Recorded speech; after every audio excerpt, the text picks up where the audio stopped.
déposez 80 g de beurre dans une casserole. Ajoutez 80 g de sucre. Puis ajoutez 250 ml de lait. Cuire à feu doux jusqu'à la première ébullition.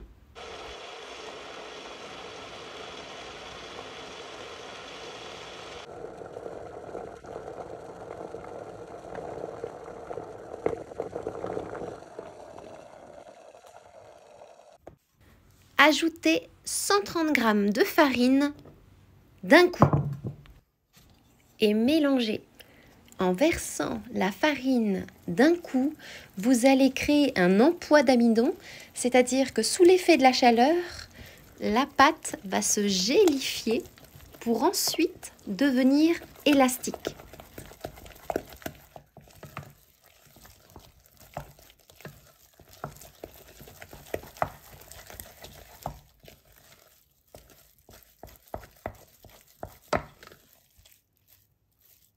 Après avoir mélangé, cuire à feu vif jusqu'à ce que la pâte se décolle des parois de la casserole. Alors, on appelle ça sécher la pâte, mais en fait, ce processus permet tout simplement de faire en sorte que l'amidon contenu dans la farine va continuer à gélifier. Retirez du feu et laissez reposer 1 minute. Puis commencez à ajouter un œuf battu à la pâte à choux et bien mélanger. La pâte étant encore chaude, il faut remuer très rapidement pour éviter que l'œuf ne cuise. Pendant ce processus, la pâte va d'abord se séparer pour ensuite ne faire qu'une. C'est le moment d'ajouter votre deuxième œuf battu et de mélanger à nouveau avec énergie. Et surtout, petit conseil, évitez d'utiliser le fouet électrique pendant ce processus.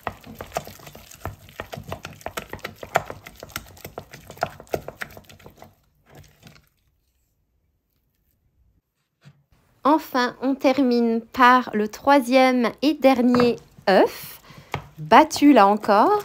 On mélange à nouveau.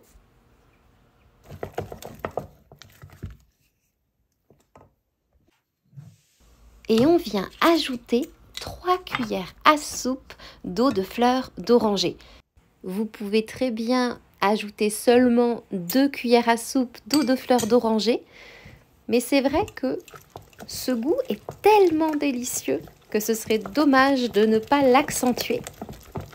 Évidemment, on mélange bien et on peut aussi remplacer l'eau de fleur d'oranger, par exemple par du rhum, un rhum ambré, ou simplement par un peu d'extrait de vanille.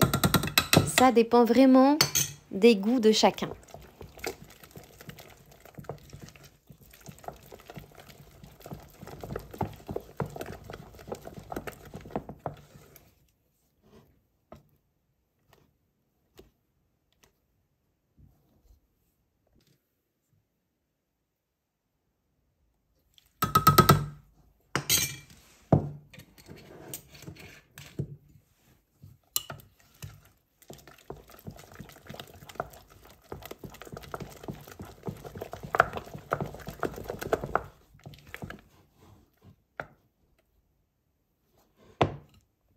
Préparez un moule à tarte d'environ 22-24 cm de diamètre, recouvert de papier cuisson graissé et fariné, puis y ajoutez la pâte à choux aromatisée.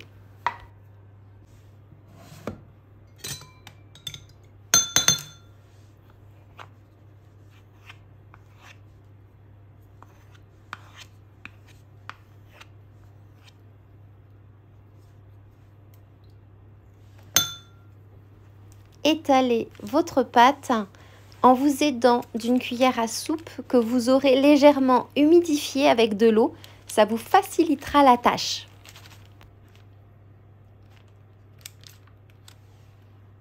C'est le moment d'ajouter votre fève. Ici, ce sont des petits chapeaux en porcelaine. On le plonge dans le gâteau et on recouvre pour le cacher. Celui qui tombera dessus sera le roi ou la reine de la journée.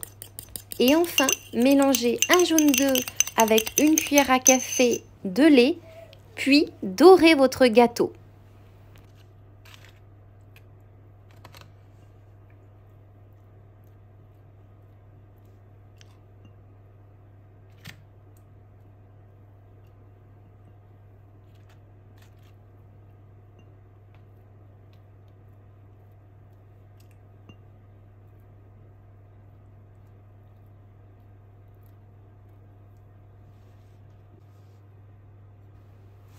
Rayez à l'aide d'une fourchette votre gâteau des motifs de votre choix. Cette recette de janvier, cette recette de galette comtoise, va vraiment surprendre votre entourage si vous n'y avez jamais goûté. Cette galette remplace aisément la galette des rois traditionnelle et surtout, c'est une recette simple et ça, on adore.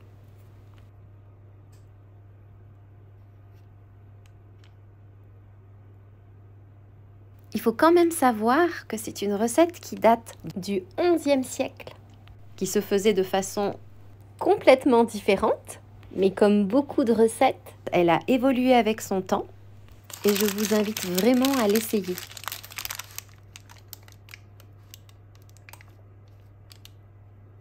Cuire au four préchauffé à 200 degrés pendant 25 minutes.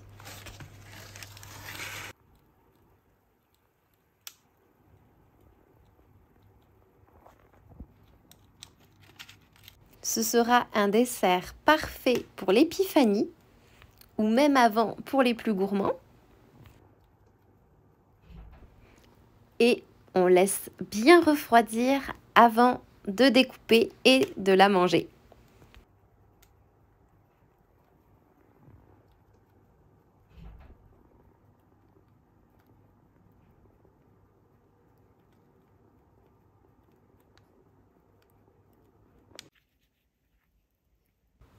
Ça fond dans la bouche, c'est ultra crémeux.